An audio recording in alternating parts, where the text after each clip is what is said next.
নমস্কার বন্ধুরা, শুভ নববর্ষ। আজকের দিনটা আপনাদের খুব খুব ভালো কাটুক।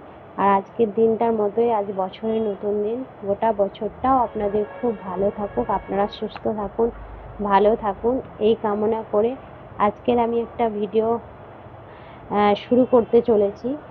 যে জিনিসটা নিয়ে আমি শুরু করব ভিডিওটা, তার আগে আমি বলে দিই এই জিনিসটা অলরেডি অনেকে ভিডিওটা করে দিয়েছে এবং এটা পুরো সোশ্যাল মিডিয়াতে একটা ঝড় তুলে দিয়েছে। আশা করি এতক্ষণে মেয়েরা তো বুঝেই গেছে, ছেলেরা না বুঝতে পারলেও কি, তাই তো? ঠিক আছে, চলো আমি একটা নতুনভাবে এটারই একটা জিনিস আমি তুলে ধরি, যেটা হচ্ছে আমার নিজস্ব মতামত বা আমার মতামতটা কতটা ঠিক সেটার জন্য আমি এই ভিডিওটা বানাচ্ছি। আর এই ভিডিওটা বানানোর পিছনে একটা কারণ আছে, যেহেতু আমি শাড়ি পরেছি আর শাড়িটাও আমি ওমনি স্টাইলে পরেছি, যে জিনিসটা নিয়ে আমি অলরেডি আপনাদের সামনে আলোচনা করতে চলেছি। আশা করি এবার আপনারা সবাই বুঝতে পেরেছেন যে আমি কোন জিনিস নিয়ে বলছি। হ্যাঁ, ঠিক ধরেছেন, বুকের আঁচল বিতর্ক, যেটা সোশ্যাল মিডিয়ায় নেট দুনিয়ায় একদম তোলপাড় ঝড় উঠে গেছে। এই কিছুদিন ধরে ইউটিউব, ফেসবুক যেখানেই খুলছি না কেন এই ধরনের ভিডিও এক একজনের এক এক মতামত নিয়ে চলেই আসছে। আসলে ব্যাপারটা কি হয়েছে বলুন তো, এই শাড়ি বিতর্ক, বুকের আঁচল নিয়ে যে কথাটা উঠেছে, যিনি বলেছেন তিনিও একজন বিখ্যাত নৃত্যশিল্পী এবং অভিনেত্রী, তাই জন্য হয়তো এই কথাটা এতটা ভাইরাল হয়েছে। আমরা আপনারা বললে বা অন্য কেউ বললে, সাধারণ মানুষ বললে হয়তো এতটা নিয়ে নেট দুনিয়া বা টলিপাড়া এতটা উত্তাল হতো না। আর যারা এর বিরোধিতা করেছেন দু তিনজন, ওনারাও একজন অভিনেত্রী বলেই কিন্তু ওনাদের এই বিতর্কটাও কিন্তু সবার কাছে চলে এসেছে। আমরা যদি এটার বিরোধিতা করতাম তাহলেও কিন্তু হতো না। এবার আমার একটা মতামত, যেটা আমি না বলেই থাকতে পারছি না, নিশ্চয় আমারও একটা স্বাধীন মতামত থাকবে, ভারতের নাগরিক হিসাবে আমার একটা মতামত থাকেই। তো আপনাদেরও যে যার মতামত তুলে ধরেছেন, তো আমি মনে করলাম আমার মতামত, জানি এই আমার মতামতটা আপনাদের সামনে হয়তো অতটা ভালোভাবে আসবে না, কারণ আমি একটা সামান্য ব্যক্তি, আমি কোনো সেলিব্রিটিও নয়, কোনো বিখ্যাত অভিনেত্রীও না, কোনো মানে আমাকে চেনে এভাবে আমি কোনো পার্সন না যে আমার কথাটা আপনাদের কাছে আসবে। কিন্তু আমি এটুকু বিশ্বাস করি, ইউটিউবের একটা সদস্য অনুসারে, মানছি আমি খুব ছোট সদস্য ইউটিউবে, সেই ছোট সদস্য অনুসারী আমার 2-4 জন তো বন্ধু আছে, ওনারাও তো দেখবেন। আশা করি ওনাদের কানে পৌঁছালেও, আমি মনে করি একটা মানুষের কানে পৌঁছালেও সেটা পৌঁছানো, ওই একটা মানুষ সেটা শুনে যদি আমার কথাটাকে ভাবে যে হ্যাঁ আমি একদম ঠিক বলছি, উনি তো আর একজনের সঙ্গে আলোচনা করবেন, সে ওনার ওয়াইফও হতে পারে, বন্ধুও হতে পারে, লাভারও হতে পারে, তখন দুজনের কাছে সেটা পৌঁছালো, তিনি আর একজনের কাছে, তিনজন, এইভাবে আমি এটুকু বিশ্বাস করি বা মনে করি যে আমারটাও 2-3 জন, 4 জন, 10 জনের কাছে পৌঁছবে, একদিন হয়তো 10 জন থেকে 100 জনের কাছে পৌঁছবে। যাই হোক, যেটা বলার কথা, যে আমি কিন্তু শাড়িটা আজকে দেখুন ওইভাবেই পরেছি, বুকে থেকে আঁচলটা সরিয়ে এভাবে পরেছি। কিন্তু বলুন আমার খারাপ লাগছে? আমাকে দেখে কি খারাপ লাগছে আপনাদের? বা আমার শরীরে কোনো অংশ আপনাদের কাছে আমি দেখাতে চাইছি এরকম কোনো ভাব করে পরেছি শাড়িটা? না, তাই না? আমি দেখুন হাত স্লিভ, হাতা, ব্লাউজ, ঠিক আছে, আঁচল সরিয়ে পরেছি, তবুও কিন্তু আমাকে ভদ্রই লাগছে দেখে। তো শাড়ি বুকের আঁচল নামিয়ে পরাটা বা না পরাটা সেটা কোনো ফ্যাক্টরের মধ্যে পড়ছে না। আপনার পড়ছে যে আপনি ব্লাউজটা কিভাবে ক্যারি করছেন, আর ব্লাউজটা কিভাবে আপনার আছে ডিজাইন, সেই ডিজাইনটাকে আপনি কিভাবে তুলে ধরছেন সেটা। আপনার যদি ব্লাউজটা শরীর দেখানো হিসাবে কাটিং থাকে, তাহলে আপনাকে বুকের আঁচল সরিয়ে শাড়ি পরাটা মানায় না, তাহলে আপনাকে এইভাবেই শাড়ি পরাটা মানে উচিত, তাই না? আর আমার মতো যদি এরকম বটনিক গলার ব্লাউজ হয়ে থাকে, তাহলে আপনি সব বুকের না আঁচল সরিয়ে শাড়ি পরতেই পারেন, এটা একটা স্টাইল, আমিও মানি, অনেকেই মানে, আর এই স্টাইলটা সবাই চাই ক্যারি করতে, কারণ যুগ বদলেছে, যুগের সঙ্গে সঙ্গে স্টাইলও চেঞ্জ হয়েছে। তবে এটাও ঠিক যে সবসময় কিন্তু পুরনো জিনিসগুলো আবার আগের জায়গায় ফিরে আসছে। দেখুন না, আগে আমরা এতটা হাত ব্লাউজ পরতাম, প্রথমে এতটা হাত পরতাম, সবকার প্রথমে এতটা হাত পরতাম, তারপরে এতটা হাত, তারপরে এতটা হাত, তারপরে এতটা, তা এখন তো স্লিভলেস। আবার দেখুন কিছু কিছু পুজো টুজোতে দেখছি কিছু কিছু ব্লাউজ ডিজাইন চলে আসছে এতটা হাত, তার মধ্যে কুচি দেওয়া, এগুলো কিন্তু অনেক আগের ডিজাইন, কিন্তু আসছে তো সেই পুরোনো দিনের জিনিসগুলো কিন্তু আসছে, আসছে না এমন না। তো মমতা শঙ্করদি উনি এমন কিছু ভুল বলেননি, উনি বলতে চেয়েছেন যে উনি যেভাবে শাড়ি ক্যারি করেন, ওনাকে আমরা সত্যি যেভাবে সিনেমা টেলিফিল্ম বা যে কোনো জায়গায় দেখেছি, ওনাকে আমরা ওইভাবেই ভদ্রচ্যুতভাবে মানে বুকের আঁচল এভাবে নিয়ে শাড়ি পরতেই দেখেছি, কোনোভাবে ওনাকে আমাদের মতো এরকম স্লিপ হাতা ব্লাউজ পরেও আমি কোনো সিনেমা বা টেলিফিল্মে দেখিনি। তো উনি যেভাবে পরেন শাড়ি বা উনি যেভাবে পছন্দ করেন সেটাই উনি বলতে চেয়েছেন, উনি কিন্তু কারোর বিপক্ষে বলেননি। হ্যাঁ, উনি উদাহরণস্বরূপ বলেছেন যে আজকালকার মেয়েরা যেভাবে শরীর দেখিয়ে শাড়ি পরে, সেটা কিন্তু ল্যাম্পপোস্টের নিচে মেয়েরা মানে যাদেরকে আমরা অন্য সমাজের মেয়ে বলি তাদের মতো করে দেখায়। এটা কিন্তু একেবারে মানে অযৌক্তিক কথা না, তাই না? দেখুন, ল্যাম্পপোস্টের নিচে দাঁড়িয়ে থাকা মেয়েরা সত্যি খারাপ বলা যায় না, ওনারা ওটাকে পেশা হিসাবে মানে ওনাদের সবার তো মানুষের এক একটা মানুষের এক এক জীবিকা আছে, ওনাদের ওটাই ঠিক আছে, তো ওনাদের ওটার ক্ষেত্রে কিন্তু ওটাই প্যাশান যে ওইভাবে শাড়ি পরবে, শরীর আকর্ষণ করে পুরুষদের আকর্ষণ করবে, তবেই ওনাদের মানে যে যেটা থাকে আর কি, আমি আর এখানে কি ভেঙে বলবো, আপনারাও জানেন। তো ওনাদেরকে এটা বাধ্যতা হিসাবেই হোক বা নিয়ম হিসাবেই হোক করতে হয়, ঠিক আছে, এটাই চলে আসছে পরম্পরা, ঠিক আছে। কিন্তু আমরা আপনারা যারা ঘরোয়া মেয়ে, তারা ওইভাবে শরীর দেখে শাড়ি পরাটা কি সত্যি আমাদের উচিত? উচিত না। কারণ দেখুন, আমরা তো ঘরোয়া, আমাদের কিন্তু ওই রকম কিছু করে মানে কাউকে এরকম আকর্ষণ করতে হবে, কাউকে ওটাকে আমাকে মানে ওই জিনিসটাকে কাজে লাগিয়ে কিছু পেতেই হবে এরকম কিন্তু না। তো সেই জন্য আমরা ওটা না করলেও পারি, তাই না? আমি হয়তো তো গুছিয়ে বলতে পারছি না, কারণ আমি নতুন এভাবে ভিডিও বানাচ্ছি, আজকের হয়তো এই ভিডিওটা কোনো বিষয় নিয়ে সেটাও হয়তো আমার কাছে নতুন, তো বিষয়বস্তুটা আমি ঠিক সাজিয়ে হয়তো বলতে পারছি না, কিন্তু যেটা মূল বক্তব্য সেটা তুলে ধরার চেষ্টা করছি। তো আমরা এভাবে নিশ্চয়ই স্টাইল করার থাকলে শাড়ির আঁচল নামিয়ে শাড়ি পরতেই পারি, কিন্তু এই সব ব্লাউজের মধ্যে আমাদের কিন্তু কোনো শরীরের অংশ দেখা যাচ্ছে না। দেখুন, আমরা যদি শরীরের অংশ দেখে শাড়ি পরি, আমাদেরও মানে কারোর কিছু খারাপ আসবে না। আপনাকে যে পাঁচটা, আপনি যদি সেটা রাস্তায় চলাচল করেন, চার পাঁচটা ব্যক্তি যারাই আপনাকে দেখবেন, ছেলে হোক মেয়ে হোক, তারা তো আপনার নামে একটা সমালোচনা করবে, যার যেরকম লাগবে। কারোর হয়তো বলবে ঠিক আছে, স্টাইলটা ঠিকই আছে, এটা যদিও ভালো স্টাইল আমার মতে না, কেউ বলবে বাবা দেখ মেয়েটা এভাবে শাড়ি পরেছে, ঠিক আছে। মেয়েদের মুখে আলোচনাটা যদিও মানে মেনে নেওয়া যায়, কারণ ওটাকে খারাপভাবে নেওয়ার কোনো জায়গা থাকে না, কিন্তু ছেলেরা ছেলেরা গিয়ে ধরুন আপনাকে দেখলো, সেই ছেলেটা আপনার সামনে কিছু বললো না, সে গিয়ে তার বন্ধুদের সামনে বসলো, ঠিক আছে, আড্ডা মারতে, তখন বলতেই পারে কথায় কথায় যে আজকে রাস্তায় একটা মেয়ে দেখলাম জানিস, তার আমার মার্কেটেরই ফিগার, তার ফিগার যা একদম মানে এইভাবে যে বলছে, আপনি একবার ভাবুন তো, আপনি যদি তখন ওই সাইডে থাকেন, আপনার ভালো লাগবে এটা শুনতে যে আপনার ফিগার নিয়ে এত আলোচনা করছে ছেলেরা?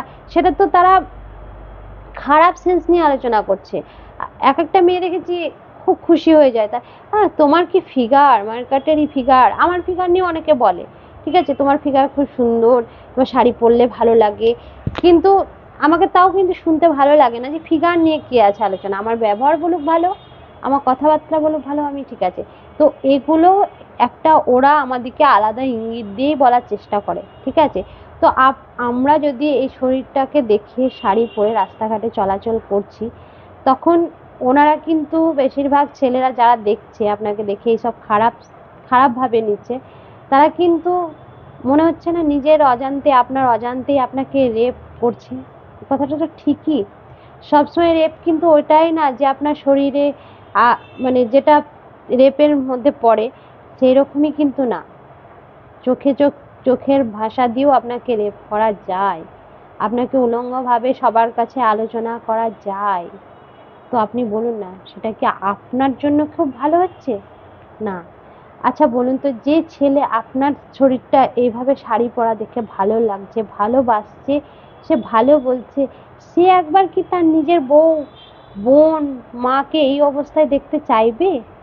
তখন যদি নিজের বউ কখনো শাড়ির আঁচলটা এদিক থেকে এদিক করে, দেখবেন ও বকা দেবে।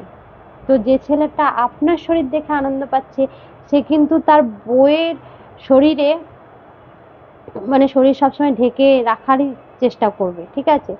তো আপনাকে তার মানে রাস্তার মেয়ের মধ্যেই ভাবছে, তাই না? সে তো খারাপ সেন্সে ভাবছে, খারাপভাবে দেখছে, তো রাস্তার মেয়ের মধ্যেই ফেলছে। তাহলে আপনাকে তো সেই পর্যায়েই ফেলছে যে পর্যায়ে আমরা যেটাকে ভাবছি যে ল্যাম্প পোস্টের নিচে মেয়েদের যেটা বলছে, যেটা ওটাই আর কি, যেটা বলতে চাইছে। আমার কাছে দেখুন, উনিও একটা মেয়ে যে ল্যাম্প পোস্টের নিচে থাকে, আমিও একটা মেয়ে। ওনার কাজ ওইটা, আমার কাজ এটা, আমার ঘর করা, সংসার করা, এটাই আমার কাজ। ওনার কাজ ওইটাই হয়তো, ঠিক আছে? আমি ওটাকে, মমতা শঙ্কর দিও এটাকে ছোটভাবে দেখাননি, আমিও দেখাচ্ছি না, ঠিক আছে? এবার যেটা বলছি, হ্যাঁ, অনেক সময় কি হয়, মানে যেনারা বলেছেন এই শাড়ি বুকের আঁচল নিয়ে, যেনারা বিতর্কটাকে বেশি তুলে ধরেছেন, বলেছেন যে মানে যেটাই বলেছেন, তো যেনারা অভিনেত্রীরা, আমি মানছি ওনাদেরকে পপুলারিটি হতে আছে, দর্শকদের কাছে নিজেদের খ্যাতিটা বাড়াতে আছে বলে হয়তো ওনাদের মানে ইচ্ছে করছে।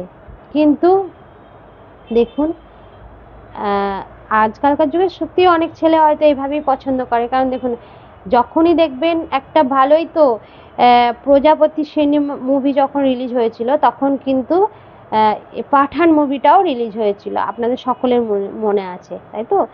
তো পাঠান মুভিটা যখনই রিলিজ হলো, প্রজাপতি মুভিটার কিন্তু ওটা দেখবেন মানে পুরো হলে অত চলছিল না, পাঠানটাই চলছিল। আর পাঠান মুভির ড্রেস কেমন আছে বলুন? দীপিকা পাডুকোন কেমন ড্রেস পরে আছে বলুন? অর্ধেক তো মানে ড্রেসই নেই বলতে গেলে। কিন্তু ওটাই মানুষ দেখতে চাইছিল। হ্যাঁ, অ্যাকশনের জন্য কিছুটাও হবে, কিছুটা ওই রকম মুভির ওরকম মানে যেটা আর কি দেখতে চায় ছেলেরা, নিশ্চয় সেই জন্য। এখন দেখুন, অনেক মুভি আছে হিরোইনরা শাড়ি পরে, কিন্তু শাড়ি ওইভাবেই, ঠিক আছে? যেটা একটা আছে না, ক্যাটরিনা কাইফের টিপ টিপ বর্ষা পানি, পুরোনো গানটাকে নতুন করে করেছে, ওটারও শাড়ি পরা দেখবেন, ওটা দেখতে সবাই ভালোবাসছে, ঠিক আছে? আমি মানছি এগুলো ছেলেরা ভালোবাসে, ঠিক আছে? ওনাদেরকে হয়তো সেলিব্রিটি দিকেও পড়তে হয়, অভিনেত্রী দিকেও পড়তে হয় এই কারণে, ঠিকই আছে। কিন্তু আমরা যারা নর্মাল মেয়ে, তারা না পড়লেই পারি, তাই না? তো একটা কথা ঠিক, যে আমি একটা অভিনেত্রী শুনছিলাম সাক্ষাৎকারে, উনি বলছিলেন যে উনি বলছিলেন যে আগেকার দিনে তো ব্লাউজই পরতো না। কথাটা ঠিক। আঞ্চলিক মুভিগুলো দেখবেন এখনো ব্লাউজ পরা নেই, ঠিক আছে? কিন্তু ওনারা শাড়িগুলো এমনভাবে এই দিকে জড়িয়ে এমনভাবে পরছে না, শরীরের কোনো অংশ কিন্তু দেখাও যায় না, শুধু এই দিকটা দেখা যাচ্ছে, এই দিকটা দেখা যাচ্ছে, কিন্তু শরীরে যে অংশটা নিয়ে এত আলোচনা, সেই অংশগুলো কিন্তু দেখা যায় না। এখনো অনেক আদিবাসী আছে যারা ওইভাবে শাড়ি পরে, ঠিক আছে? কিন্তু দেখবেন ওই জন্য আঞ্চলিক মুভি অত কেউ দেখতেও চায় না। এখন যেগুলো আছে, আলিয়া ভাটের সিনেমা, দীপিকা পাডুকোনের সিনেমা, ক্যাটরিনা কাইফের সিনেমা, সেইগুলোই মানুষ দেখতে পছন্দ করে। কারণ কেন বলুন তো? ওই যে কি বললাম, যেগুলো মানুষ দেখতে চায় সেইগুলো দেখা যায় বলে। তো এই হচ্ছে কথা। এই একটা বুকের আঁচল নিয়ে মানে এত বড় হয়ে গেল, আর যার ভিডিও বানিয়ে বানিয়ে অনেক হয়তো পপুলারও হয়ে গেল, অনেকে ইউটিউবে অনেক ভিউজ পেয়ে গেল, পপুলার হয়ে গেল। তো আমি ঠিক করলাম আজকে তো আমি শাড়ি পরেছি, আর এরকমভাবেই শাড়ি পরেছি, দেখি এই আলোচনাটা করে আমি কত ভিউজ পাচ্ছি। যদিও আমি ওনাদের মতো গুছিয়ে বলতে পারলাম না, কিন্তু মূল বক্তব্যটা তুলেই ধরলাম। তো শেষমেশ মতামত আমি এটাই বলবো যে হ্যাঁ, দুটো মেনটেন করেই চলতে হবে। আমাকে এরকম স্টাইল করে শাড়িও পরতে হবে 2024-এ, আর শরীর ঢেকেও শাড়ি পরতে হবে। এইটাই, শাড়িকে শাড়ির মতো পরাই উচিত। শাড়িতেই বলে নারী, শাড়িতেই নারী। তো নারী নিশ্চয় আশা করি উলঙ্গভাবে শাড়ি পরে সেটাকে নারীর মধ্যে ফেলেন না, তাই না? তো সেই জন্য শাড়ি, দেখুন আমরা কিন্তু ভারতীয়, সেটা অনেক সময় শাড়িতেও পরিচয় পাওয়া যায়। আপনি যান বিদেশে, গিয়ে শাড়ি পরুন, বিদেশের লোকগুলো আপনাকে দেখেই বলবে যে আপনি যদি বিদেশেরই মহিলা হন তাও বলবে যে ইনি নিশ্চয়ই ভারতীয় থেকে বিলং করে, ভারতের থেকে এসছে। ঠিক আছে, শাড়ির কিন্তু আর একটা পরিচয় আছে। আর শাড়ি আমাদের ভারতীয়দের একটা পোশাক, তাই না? এটা সবাই সবাই পছন্দ করে। আর শাড়ি মানে শাড়িটা সত্যি শাড়ির মতোই পরা উচিত, আমিও তাই মনে করি। জানেন এখনো বিহার, যেগুলো বিহার আছে আরা বক্সার, আমি গেছিলাম সেখানে, আমি সেখানকার ঘটনা একটা আপনাদের সামনে তুলে ধরছি। যে আরা বক্সারে গেছিলাম, তো ওখানে আজ থেকে হয়তো 10 বছর আগেকার কথা বলছি। তো আমি ওই সাইড দিয়ে যাচ্ছি আর আমার কাকিমার সঙ্গে, আর পাশে একটা বউ যাচ্ছে ওনার শ্বশুর মশাইয়ের সঙ্গে, কোথাও ডাক্তার দেখাতে যাচ্ছে, আমি পরে সেটা জানতে পারলাম। তো বিশ্বাস করবেন না, উনি পুরো এইভাবে শাড়িটা ঘোমটা দিয়ে যাচ্ছে, এইভাবে, ঠিক আছে, এইভাবে এইভাবে ধরে হাঁটছে রাস্তায়, ঠিক আছে। তো আমরা সাইড থেকে ওনাকে এতবার দেখার চেষ্টা করলাম, যে ওনার চেহারাটা দেখার চেষ্টা করলাম, দেখতে পাচ্ছিলাম না কিছুতে, ওনার সাইড দিয়ে আমরাও হেঁটে যাচ্ছিলাম, ঠিক আছে। তখন আমার কাকিমা বলছিল নিশ্চয়ই মেয়েটা দেখতে সুন্দর না, তাই জন্য অত অত ঘুমটা দিয়ে মুখ মুখ ঢেকে যাচ্ছে। তো আমার মনে হচ্ছিল না, কারণ দেখুন হাত পা দেখে মানে ফর্সা ফর্সা হাত পা ছিল, তো সুন্দর না তার জন্য অত মুখ ঢেকে যাচ্ছে, এটা কোনো লজিক হলো না। বিহারের নিয়ম ঘোমটা নেওয়া, কিন্তু অতটা ঘোমটা নিয়ে সেটাও আমার মানে বোঝা মানে জানতাম না। তো গিয়ে দেখলাম যে যখন স্টেশনে বসে আছি ট্রেন ধরার জন্য, ওনার টয়লেট পেয়েছে। তো উনি মেয়ে তো একটা মেয়েকেই বলবে, আমাকে বললো সাইড থেকে যে যাবে একটু আমার সঙ্গে টয়লেট। তো আমি বললাম হ্যাঁ যাবো। তা তখন ও না কথা বলার সময় তখন এইভাবে যে ঘোমটাটা ছিল এইভাবে সরিয়ে কথা বলছে, তুমি আমার সঙ্গে একটু টয়লেটে যাবে? মানে হ্যাঁ যাবো। বিশ্বাস করবেন না, এত সুন্দর, মানে ওনার কাছে আমি তো ফেল। এবং মনে করি 5টা সুন্দরীর মধ্যে উনি একটা সুন্দরী, ওনাকে বলাই যায়। আর ওনার সঙ্গে যিনি ছিলেন ওনার শ্বশুর মশাই ছিলেন, ওই জন্যে উনি অত ঢেকে, মানে বিহারের নাকি এটাই নিয়ম এখনো। বিহারের দেখুন আমার নন বেঙ্গলিতে বিয়ে হয়েছে, আমি কিন্তু শ্বশুরবাড়ির অনেক নিয়ম কানুন মানে দেখছি শিখছি, যে ওরা কিন্তু ভাসুর যেখানে বসে থাকে সেখানে সেই বিছানায় বসবে না, ঠিক আছে। তারপরে শ্বশুর ভাসুরের সামনে মাথায় ঘুমটা দিয়ে থাকবে, এখন আস্তে আস্তে যদি উঠে যাচ্ছে। বাঙালিতে তো শ্বশুর ভাসুরকে মানে শ্বশুরকে নিজের বাবার মতো তুমি তুমি করে কথা বলে, বাবা বাবা বলে, বা ইয়ার্কি করে, ঠাট্টা করে। আর ভাসুরকেও দাদার মতো ভাবে, দাদা তুমি শুনতে, নিজের দাদার মতোই আর কি হয়। কিন্তু বিহারিতে শ্বশুর ভাসুরকে খুব মানতে হয়, এমনকি মামা শ্বশুর দিকেও পায়ে হাত দিয়ে প্রণাম করা যাবে না। শ্বশুর ভাসুর, শ্বশুরকে যদিও ছোঁয়া যায়, ভাসুর আর মামা শ্বশুর এদেরকে ছোঁয়া যাবে না, এরকমও নিয়ম থাকে। তো এই নিয়মগুলোও কিন্তু থাকে মেয়েদের জন্য। তো সামান্য একটা বুকের আঁচলটাকে সরিয়ে শাড়ি পরাটা খারাপ বলাতে এতটা কিছু হওয়া দরকার ছিল কি? উনি ওনার বক্তব্য বলেছেন, কেন উনি ওই ধরনের মানুষ, ওইভাবেই আমরা ওনাকে দেখেছি কিন্তু, আর উনি ওইভাবেই পড়েন, ওই জন্য উনি ওনার মন্তব্য করেছেন।